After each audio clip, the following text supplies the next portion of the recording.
കഴിഞ്ഞ 2021 ഹൃദയപൂർവ്വം എന്ന് പറയുന്ന പദ്ധതിക്ക് കോഴിക്കോട് മെഡിക്കൽ കോളേജിനകത്ത് DYFI തുടക്കം കുറിച്ചത്.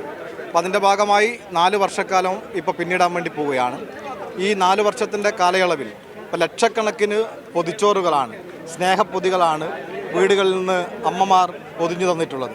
ഓരോ ദിവസവും 3500 മുതൽ 5000 വരെ പൊതിച്ചോറുകളാണ് ഓരോ ദിവസവും ഇവിടെ വിതരണം ചെയ്തുകൊണ്ടിരിക്കുന്നത്.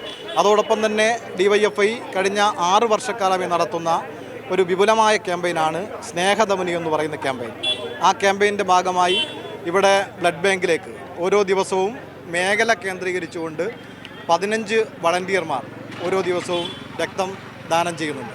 അപ്പോൾ നിപ്പ വന്ന കാലത്ത് വലിയ പ്രതിസന്ധി ഉണ്ടായി. അപ്പോൾ ആ സമയത്ത് ആരോഗ്യമന്ത്രിയുടെ നിർദ്ദേശത്തിൻ്റെ ഭാഗമായി ആ കാലയളവിലും ഇവിടെ ഓപ്പറേഷൻ 1-3 സമയമുണ്ടായപ്പോൾ ആ കാലയളവിലും DYFI ഈ സ്നേഹധമനിയുടെ ഭാഗമായി രക്തം ദാനം ചെയ്തിട്ടുണ്ട്. ഏകദേശം എത്ര പ്രവർത്തകർ ഈ ഇന്നത്തെ ഈ ശുചീകരണത്തിനകത്ത് ഒരു 500 യൂത്ത് വളണ്ടിയർമാർ ഈ പരിപാടിക്കകത്ത് പങ്കുചേരും. പുസ്തകാക്കളാകെ തന്നെ വന്നുകൊണ്ടിരിക്കുകയാണ്.